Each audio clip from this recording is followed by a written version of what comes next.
le chef du service départemental de l'urbanisme de Bignona, le chef du sous-secteur des eaux et forêts de Diouloulou, le commandant de la brigade de gendarmerie de Diouloulou, le commandant de la brigade de gendarmerie de Kafountine, le président de l'association des chefs de village de l'arrondissement de Kataba 1, les chefs de village d'Abéné, de Kabadio, de Niafran et de Kunkoudian, les présidents de la jeunesse d'Abéné, de Kabadio et de Niafran, les présidentes des femmes d'Abéné, de Kabadio et de Niafran, les leaders religieux de Niafran, Abéné et Kabadio, les personnes ressources et leaders d'opinion de Niafran, Abéné et Kabadio, du nuyu également aussi les chefs de village yi nga xam ni ñëw nañ fii di nuyu population yi déplacé wu mais aussi maa ngi nuyu consultant donc Madame Cissé et sa délégation donc du cabinet Pyramide de Ziguinchor donc maa ngi nuyu ñi fi teew ñëpp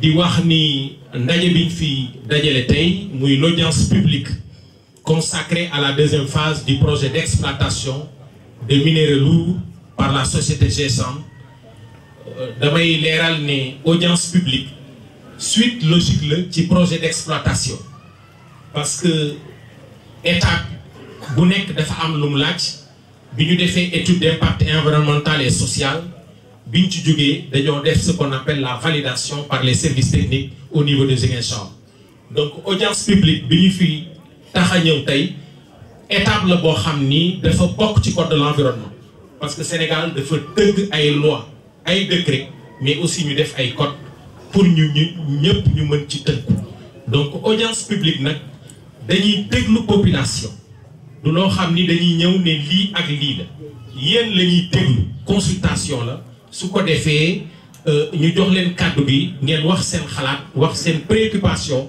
su ko defee également le service de l'environnement compléter le rapport donc ci loolu laay wax ni programme bi ni muy tëddee ginnaaw def nañ ñaan ordre du jour bi dañuy jox kàddu président du chef de l'association des chefs de village de l'arrondissement de Kataba 1 monsieur Malayni Diémé à sa suite le maire de Kataba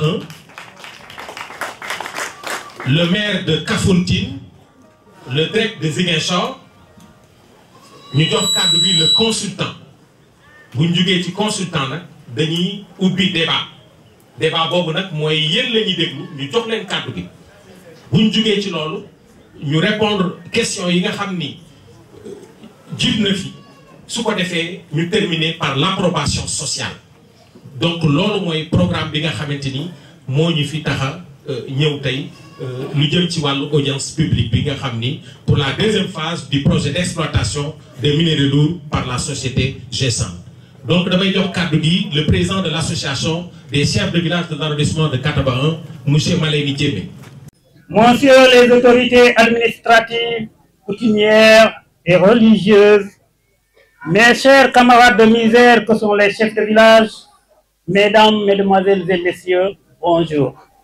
Nous, population des villages polarisants Sétudine de Zircon, sommes là aujourd'hui sur cette grande place de Kabadio pour participer à la séance d'études d'impact environnemental de Zircon située dans notre zone, afin de mettre de la lumière sur l'exploitation de cette minerai lourd.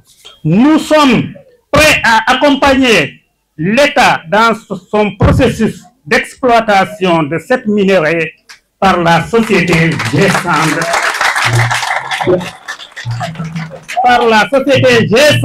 Dans l'espoir de trouver de l'emploi à notre jeunesse.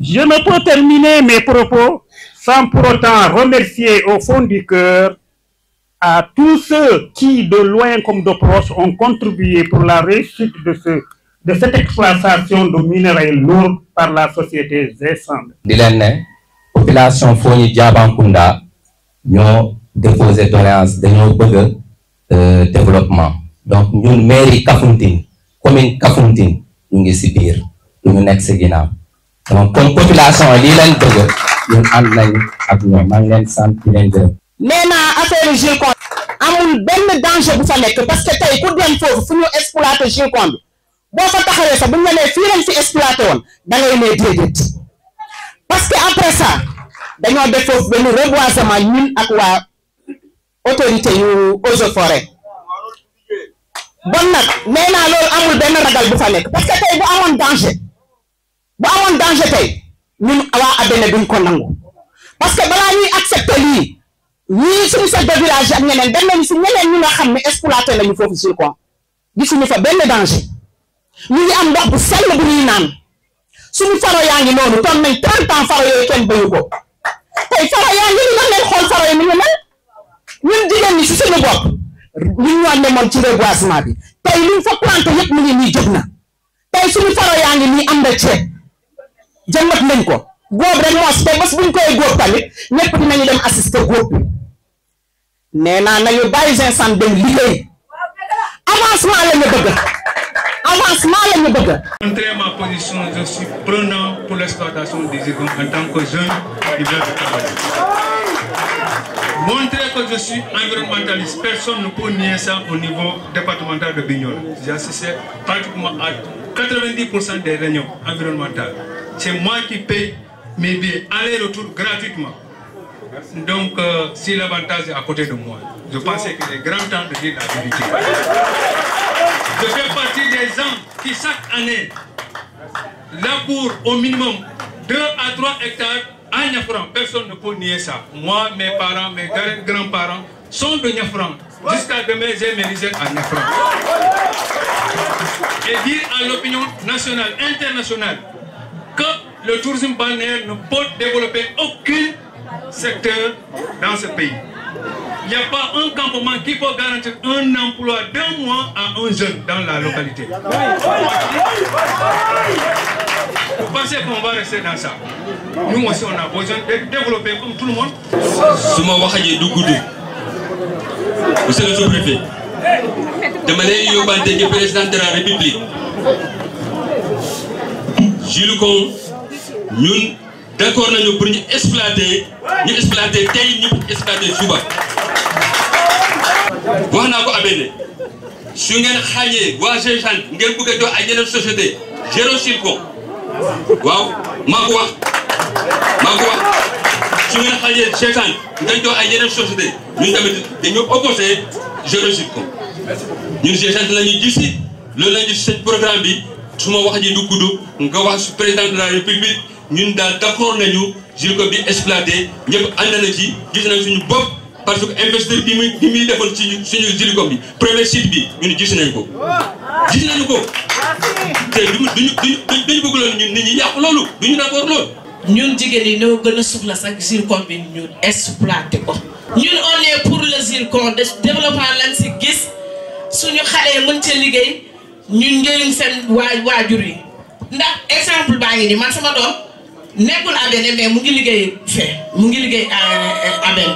ñoom ñoo nekk ci exploitation bu Abéné bi te lu ñu andil si njëriñ gis nañ ko maa ngi wax ak population bi yëpp jigéen ñi yëpp ñoo d'accord muy Kabadjo Niafra gi sax nangu nañu. waaye lu may wax rek man nekkuma fi ndax nangu nañu wala nanguwuñu yaakaar naa nous sommes dans l'espace public audience publique la ñu wax et c'est démocratique. Qu'à la fin la loi de la majorité yaakaar naa ça va s'appliquer.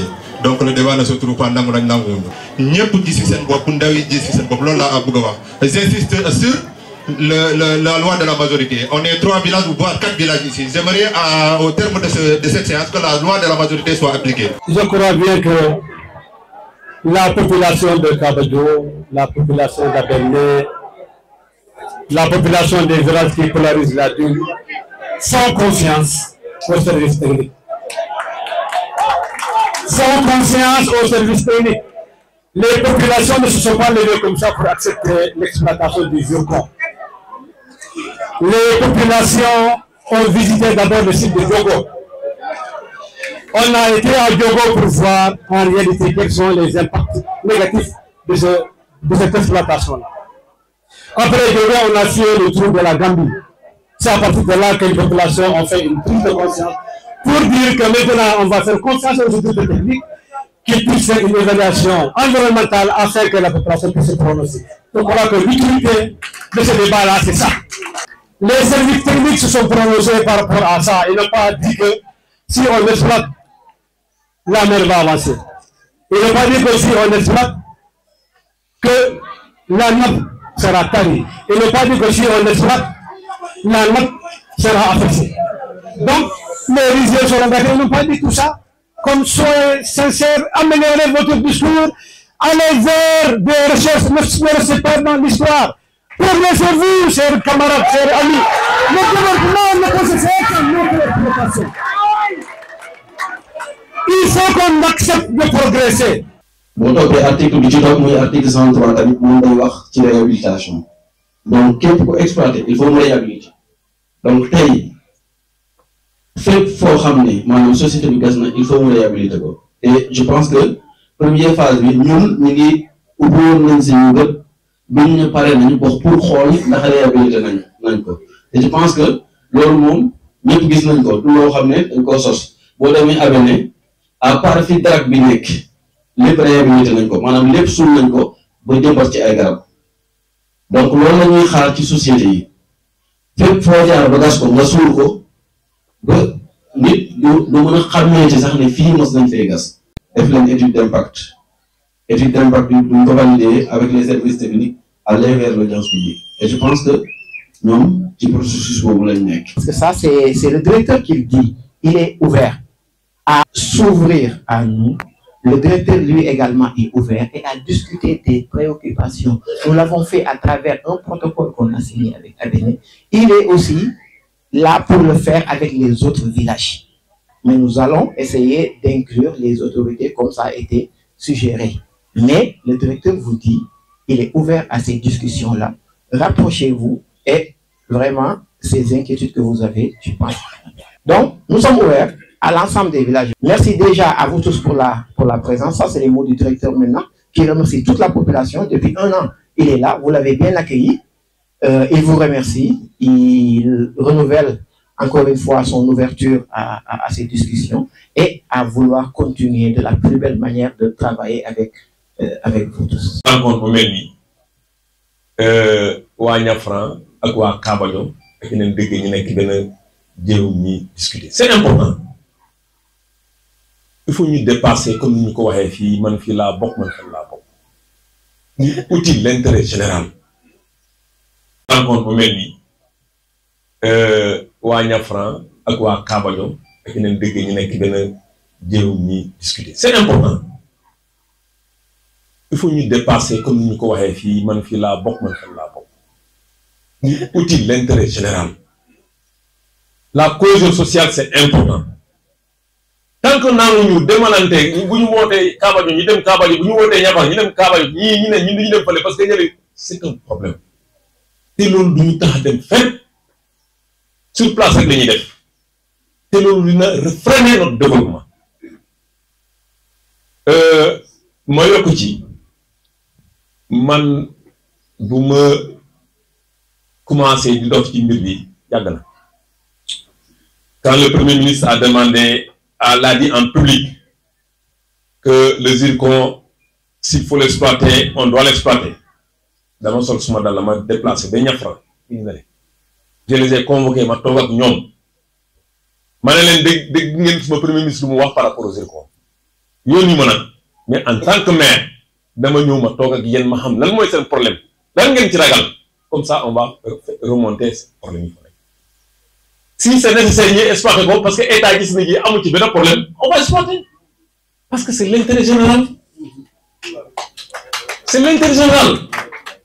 Tey man suma commune ñu may jox ay fonds yoo xam ne yeneen commune lay jógee les sel yeneen commune seen ñi ñuy exploité li may yónnee fii suma commune dafa ñuy defar ay école ñi tabax ay kii ñi ay équipe ay kii mais bu ñu yàlla mayee loolu suñu commune ñi am ay techniciens fi nekk Sénégal moo la yoon ñi dem jàng ñi jàng bi ñu ñëw ñu ne ñu lii baax na lu tax duñu ñëw woon lu tax duñu ñëw woon ñii nekkal ñu fi kenn état du Sénégal fi nekkal nekkal ñu fi sa seen bopp lu fi nekkal c'est pour ñun lu bon lu buñ fi gisee lu baax rek dañu ne lii baaxul bu leen ko laal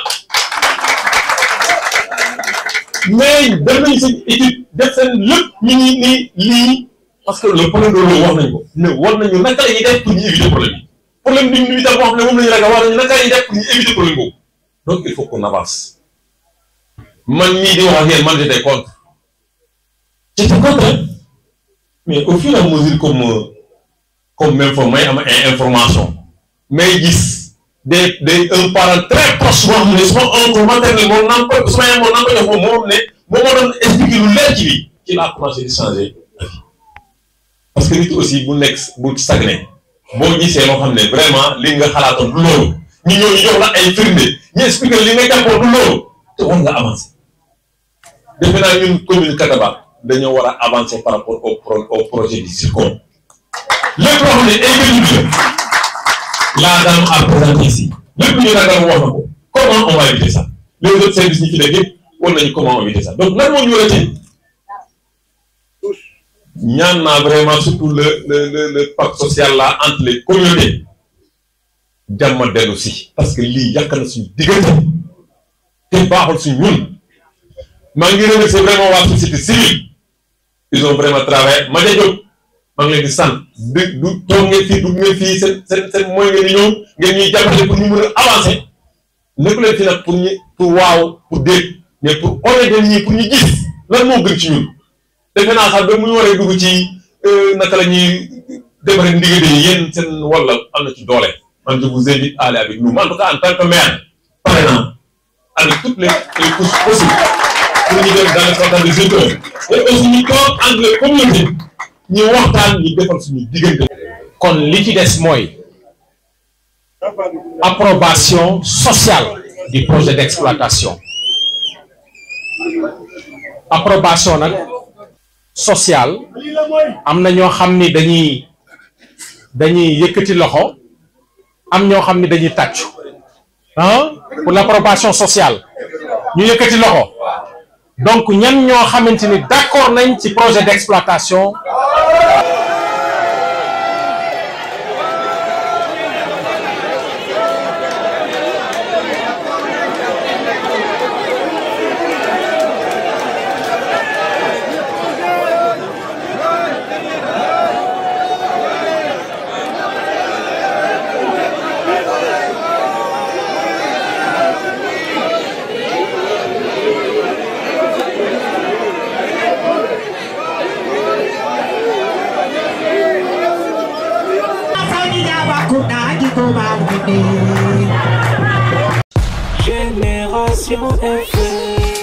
Generation FM, the best radio. Generation FM.